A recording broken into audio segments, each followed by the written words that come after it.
Tonight on SportsDesk, Canes are making the trip up to Tallahassee for another chapter in the historic rivalry. Reporter Treasure Wilson tells us how fans are getting ready for the big game. Also, basketball season tipped off on Tuesday, and it was a good night to be a Canes fan. Our Hang Time crew will break it all down.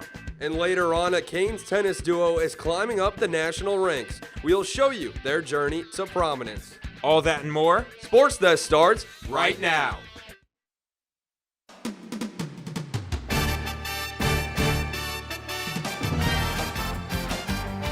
I'm Ed Reed, and you're watching SportsDesk.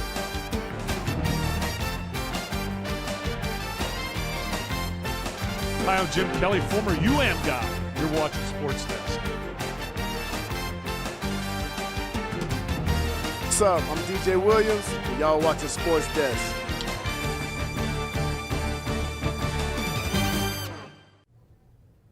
Hello and welcome to SportsDesk. I'm Brendan Riley. And I'm Ember Giles. It's officially FSU week, and the excitement for tomorrow's game is peaking, Brendan. Absolutely, Embrick. The senior class looking to go undefeated in their time against the Seminoles with a win tomorrow. And Embrick, the last two times these schools have played, it hasn't even been close. No, yeah, Brendan. But before the Canes could think about FSU, they had to take care of some business last Saturday. Homecoming week wrapped up last Saturday on a high note, and Miami took on Georgia Tech. So now let's go take a look at the highlights. Georgia Tech going to start out here. Miami, 2 quick touchdowns. But oh no, here goes Jordan Mason. He could go all the way, 71 yards to the house. Georgia Tech responds. Now let's go look ahead after 2 Canes fumbles, and oh no, not again. Jahmyr Gibbs breaks Cameron Kitchen's ankles as he goes in 29 yards for the touchdown. Canes looking to answer. Jalen Knighton. Oh, it's poked out and picked up there by Jalen King, as he's going to scoot up the left sideline and take it back to the house. Georgia Tech going to take the lead. Canes answer right first drive out of the half as Jalen Knighton gets an easy touchdown here. But now Georgia Tech the next drives as Jeff Sims going to find Gibbs on the outside, a juke move as he's going to go up the right sideline, and big play after big play. Miami could not stop it. Tyreek Stevenson had a chance there, but the Canes with the chance to take the lead here. Tyler Van Dyke going to get Keyshawn Smith. He's going to bully his way into the end zone for the touchdown. That will be the go-ahead score as Miami would take down Georgia Tech 33-30. It's rivalry week, and Miami is headed up to Tallahassee to take on Florida State. Our In the Trenches crew breaks down what Miami has to do to pick up their 5th straight win against the Seminoles. Guys? Hey everyone, welcome to this week's edition of In the Trenches. I'm your host, Treasure Wilson, alongside analyst Wyatt Kopelman. So Wyatt, the Canes have a great opportunity to get back in the race for the ACC title game. Do you think they have a chance? Well, Treasure, I think there's more of a chance for the Hurricanes now that they've been able to ride a 3-game win streak after that devastating loss up in Chapel Hill, North Carolina. It's certainly a lot far less fetched of a picture for the Hurricanes to imagine. Miami's riding that 3-game win streak, and now the race for Charlotte is on. Here's a look at the possibilities. Miami can control its own destiny by winning out on these next 3 games, favored in Miami's direction, Florida State, Virginia Tech, and Duke. But then you also look at these 2 opponents that the Hurricanes sit behind. Pittsburgh is 5-1 in the ACC, was able to pull off an impressive overtime win over North Carolina up in the Steel City last night. And so now Miami has to rely on Pittsburgh losing to Syracuse at the Carrier Dome over Thanksgiving weekend. Then you look at Virginia, a 4-2 team in the ACC that also upset the Hurricanes at Hard Rock Stadium earlier this fall. They play number 7 Notre Dame, which probably isn't going to affect the Hurricanes' chances, increase those of getting to Charlotte because Notre Dame's no longer in the ACC this year. And so Pittsburgh and Virginia Tech are the more 2 realistic opportunities for the Hurricanes to actually find themselves playing for their ACC championship in Charlotte. These are 2 really critical games for the Hurricanes. If Virginia and Pittsburgh lose once, Miami has a lot better chance of actually getting to Charlotte and winning an ACC championship in the first time in a long time.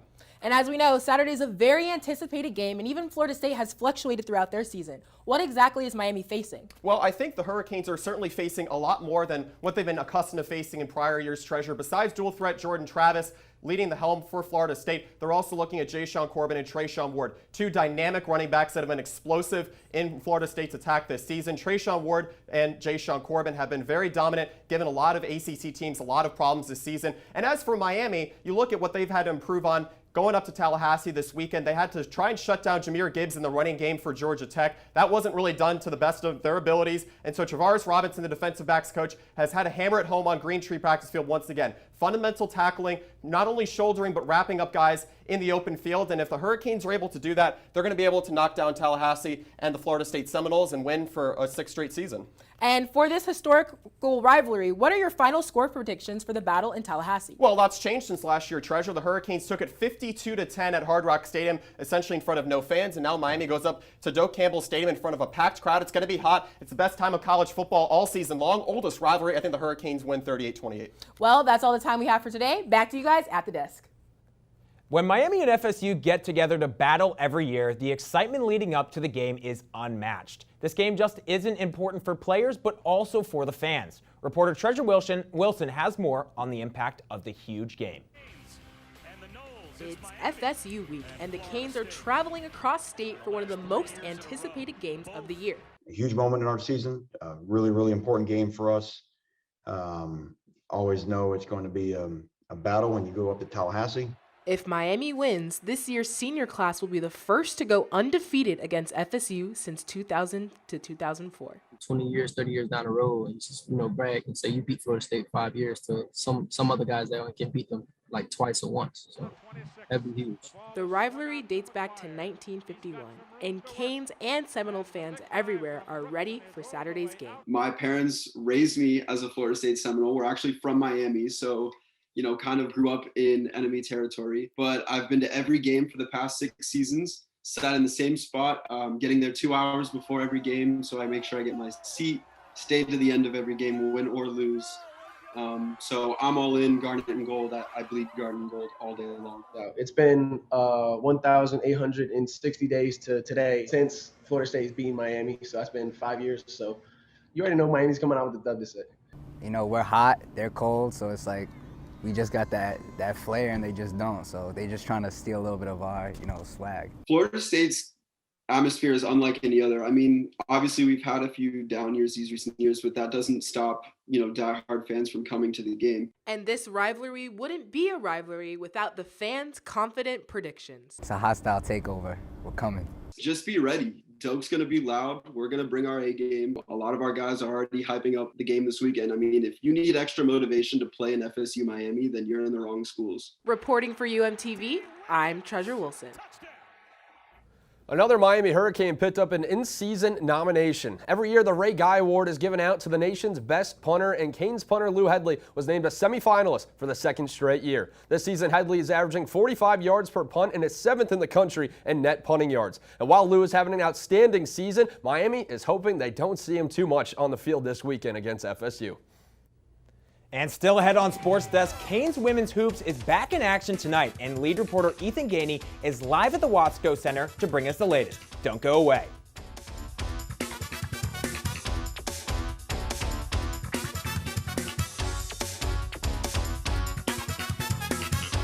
Observe a domesticated human family in their natural habitat, known to their species as the backyard. Hey, you think I should light it now? I think it's good. Yeah. Oh dear, someone is about to burn a pile of debris that's too tall, which can start a wildfire. Wait, could it be? Blimey, it is. It's Smokey. It's Smokey Bear. What a legend. Hey, it's Smokey. Sorry, it was too high. Right. Watch as he astutely ensures that there's no wind, and how he removes some of the debris to create a smaller, safer burning pile. No, you said make it bigger, baby. The bigger, the better. Take note of our fearless furry friend here, humans. I appreciate it. Fist bump. Watching you. Smokey's done it again. Bye, Smokey. Only you can prevent wildfires.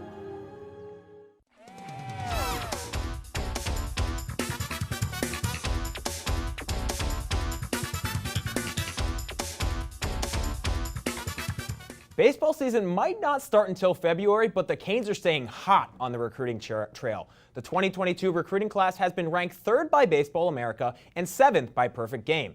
The class is headlined by outfielder Elijah Green, who is projected to be in some MLB drafts as the #1 pick. Miami starts their season on February 18th over a 4-game series against the Towson Tigers.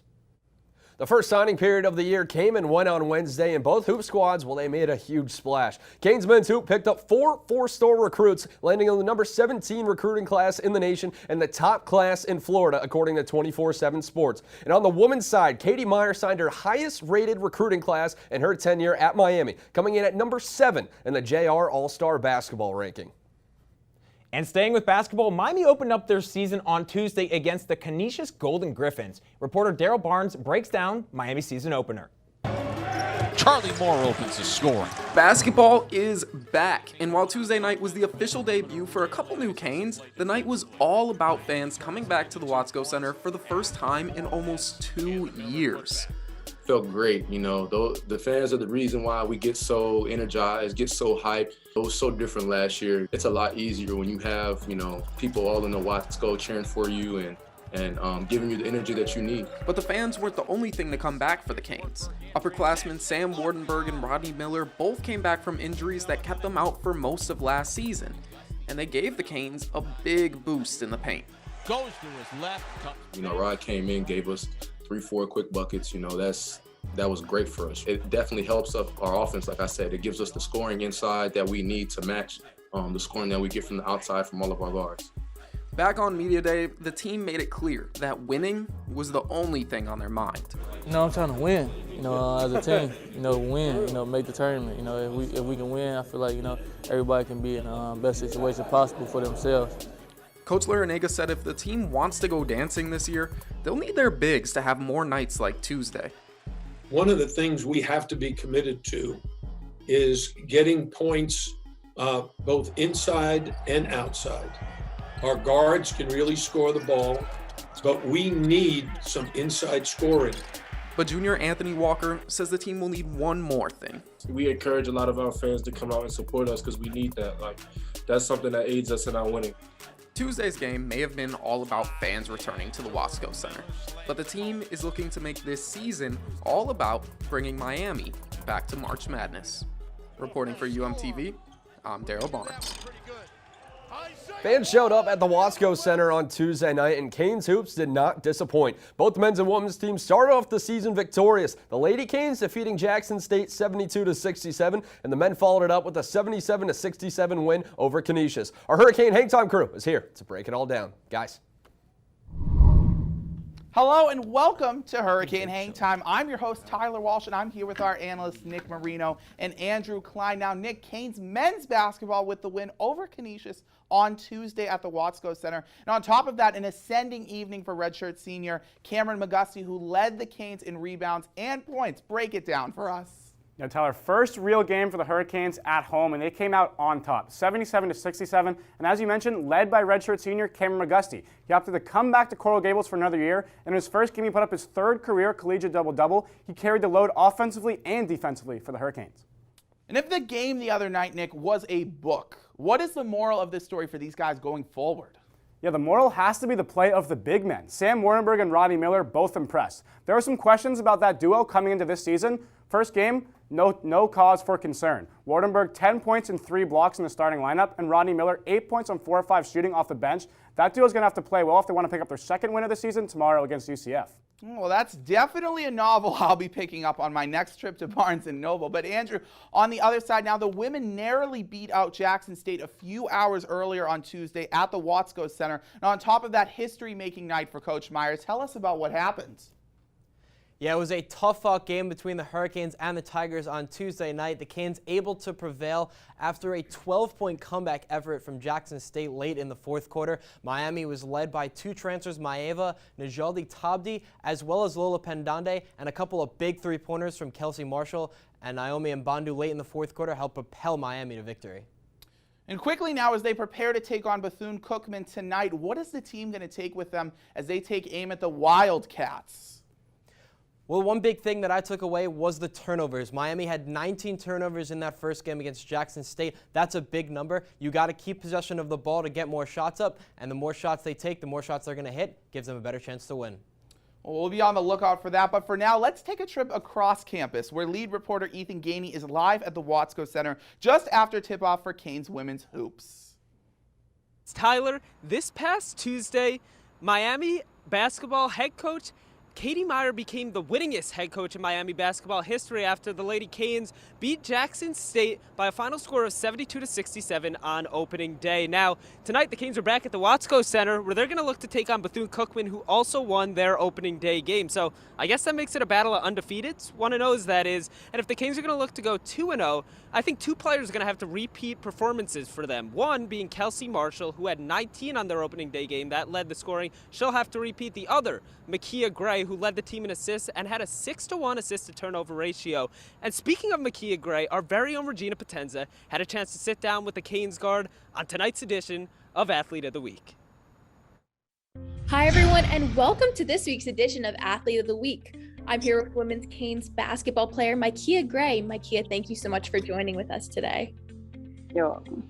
Tuesday was a historic moment for Coach Katie Meyer and UM women's basketball. How does it feel to be part of a record-breaking team led by Miami's winningest coach? She's a great coach, and we was just extremely happy to get, the win for her tonight. It was extremely close towards the end, but just was happy to pull it through and get her the dub. You've been a leader on and off the court these past few seasons. What message would you like to share with Canes fans about what to look out for with the Canes women's team this season? We're a completely different team than the years before. Great players, so just come out and support us as much as possible. Looking back to last season, an ACL injury is one of the most serious injuries for a basketball player. What inspired you to return to the court? My focus was just to be in here as much as possible, getting rehab done, and that way I could be on the court quick to help my teammates. It was a lesson for me. I couldn't lead on the court, so I had to find other ways to lead. So I decided to use my voice as one of them and basically be the coach off the court. So what is it about basketball that you love the most? The best part is getting buckets. It's always getting buckets. It's a feeling. It's a feeling. Makia, thank you so much for your time today. And thank you guys for tuning into this week's edition of Athlete of the Week. Until next time, back to the studio. Still ahead on SportsDesk, Niles Nassim is back to show you what's been popping on social media this week ahead of the Canes battle up in Tallahassee. Don't go anywhere. But first, it's time for some trivia. Kelsey Marshall has moved into second all-time in three-pointers in Canes women's hoops history. But who is the all-time leader? Is it A, Adrian Motley, B, Jessica Thomas, C, Stephanie Yerdstrom, or D, Raquana Williams? The answer when we return.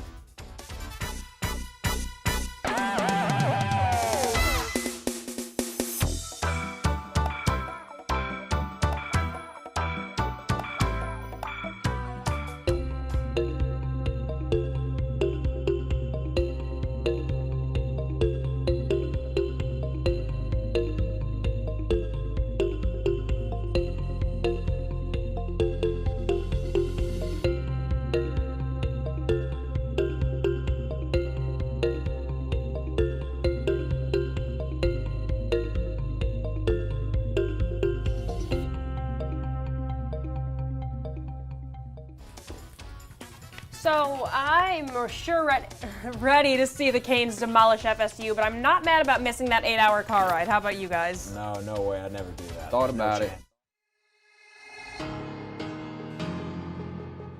Anytime they're playing music downstairs, it's loud. I go downstairs, see what they're doing, see what music they're doing, see what they're dancing to. I go play piano downstairs. They come get involved. Leah has a drum set beside it, banging that. Any music, that's what they do.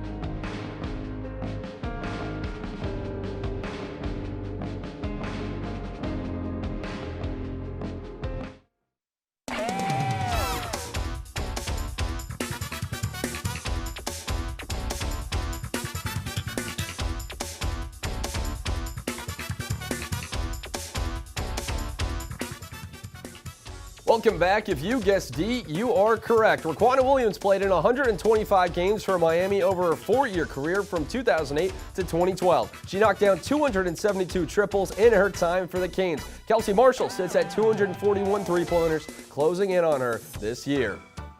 With it being rivalry week, there has been a lot of trash talk on social media, and Niles Nassim is here to keep you updated on all things Canes in this week's edition of Behind the Post.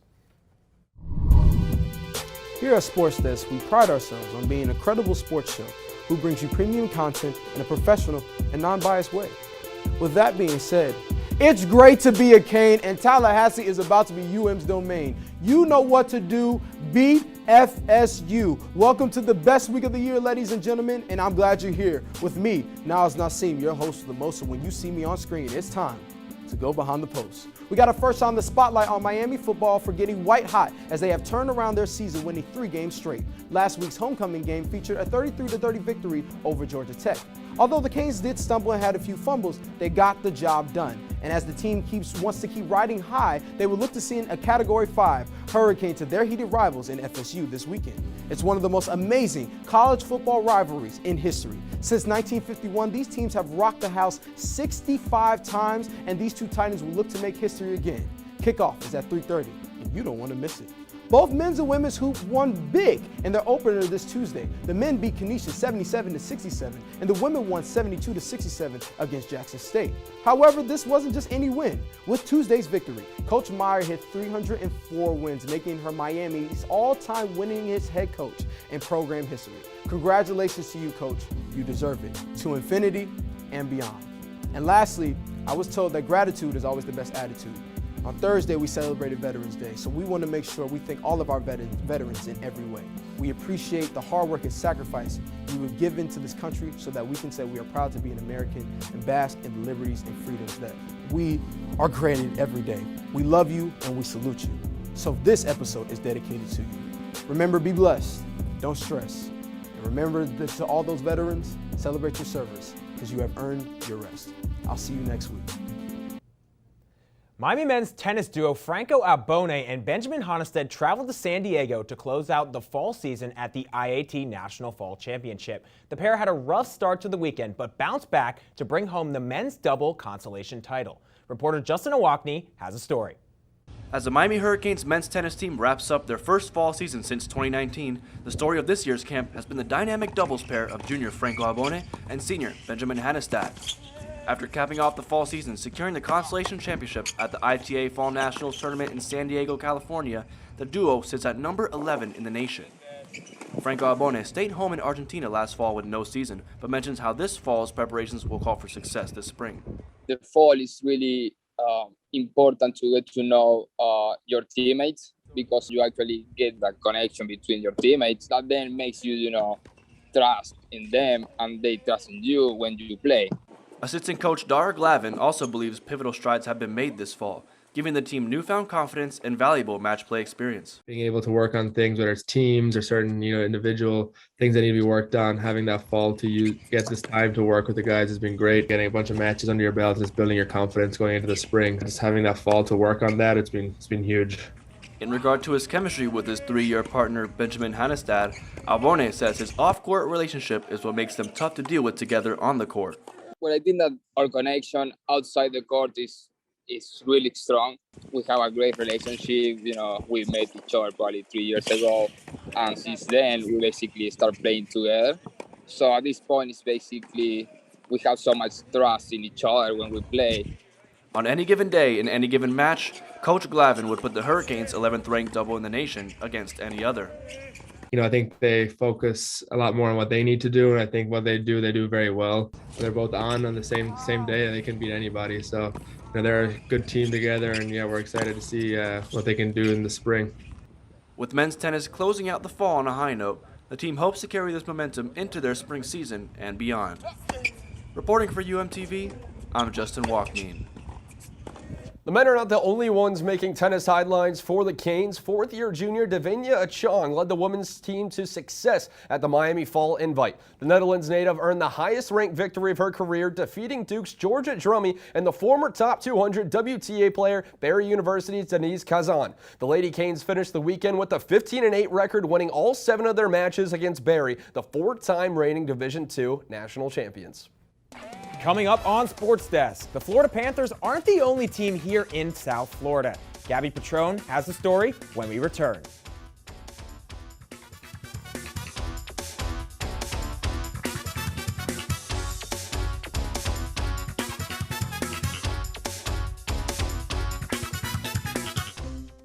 Kevin, you thinking about retirement? Of course I've thought about it, but there's all this stuff in the way. Oh, you're not kidding. The house, the kids are going to college. A new car. Car? You bought a new car? Oh, hey, you should meet my friend Avo. Avo's a retirement coach. He'll help get you started. But what does Avo tell you to do? You don't know?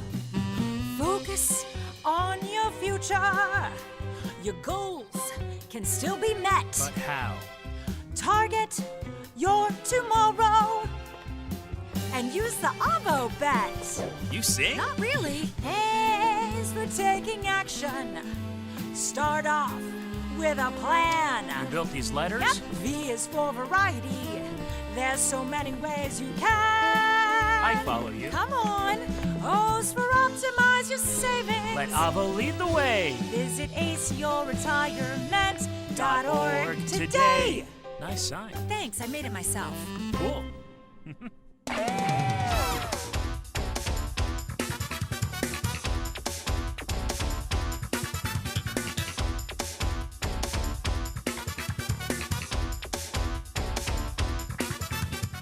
Miami may not have a collegiate hockey team, but the Canes club hockey team is getting some top-notch coaching. Reporter Gabby Petrone has more. After falling in love with hockey at the age of 8, Darius Kasparaitis spent the next 14 years playing in the Olympics and the NHL. Darius played for multiple franchises where his aggressive style of play made him a team and fan favorite. But after retiring in 2018, he wanted to take on a new challenge here in Coral Gables. I made a commitment, so now I'm trying to see what can I do with this team and how far we can go. It looks like it's a very tough project, but I'll do my best. And even though Darius has only been with the team for one season, his impact is already being felt. He just brings a competitiveness and an edge to practice that's really needed, and it helps everybody really push themselves just to be better during practice, and then that translates well to the games. It's very rare to be able to skate with someone who played in the NHL for as long as him and was as successful as him. But yeah, I mean, he's helping a lot with our chemistry and like breaking the puck out of the zone. And while Darius was an intimidating player, off the ice, he has shown a different side. I'll make fun of them. I think I have a good sense of humor, so I make fun of the tuition that they pay a lot of money for school, but they can figure out simple things like playing hockey. While Darius may love to joke around, he is still trying to help the players improve. He's a very competitive guy, and he makes us really push ourselves to be competitive in practice. And I think that's really important, especially for a club team at a college. And Darius has one simple message for the team. Just try to have fun and make him feel that hockey is about having fun and enjoying each other. For UMTV, I'm Gabby Petrone. It's time for Play of the Day, and for this week, we take a trip to the Wells Fargo Center in the city of brotherly love, where the younger of the Curry brothers was having his way against the Raptors defense. Let's head to South Philadelphia to see what went down last night between the 76ers and the Raptors. See here, Seth Curry with the ball up top, and, he's just looking now. Oh, where are you going? Where are you going? Oh, step back. Oh, that man goes flying. OG Anunoby, what you doing? Oh, he has him again. It was too easy for the younger of the Splash brothers. It was ridiculous. I mean, usually Steph is the one getting all the highlights, but now Seth, he's doing it himself. I mean, he's been a little bit in his brother's shadow, but there, OG Anunoby knows who Seth Curry is for the rest of his career now. But the Sixers, they went down by 6 to the Raptors. The Dolphins season may not be going as planned, but last night, Fins fans had something to cheer about. Let's head over to Hard Rock Stadium to take a look. Tua Tagovailoa was going to find the big man as he's going to fight his way into the end zone. Robert Hunt going to get over there. Now Kyler Murray as the NFL reacting to that. Always good to see fans and other players reacting to it. And then the Dolphins put it on the elevator, Brendan. I mean, I don't know what you like to see more than Hunt getting in there for the touchdown. And I heard you're at the game, Brendan. I absolutely was, Embrick, and it was just awesome. But it got called back though. It got called back. That's what it said. It was a legal man downfield. I mean, but I thought the guy he said he was eligible. But it was awesome to see the big man. As a former big man myself, a lineman in high school, I always ask the coaches, Just let me get one catch. Let me get one pass, and they never gave it. Said it wasn't fast enough or something. Yeah, legal man downfield. Not the greatest of penalties you like to see, but still a fun night there at Hard Rock Stadium for the Dolphins. Good for them to pick up a victory after a tough season. Yeah, no, absolutely. It was so surprising, too. Everyone thought Lamar Jackson was going to have it. That's going to do it for us here tonight. Enjoy the game tomorrow and have a safe weekend as well. We'll see you next week here on Sports Desk.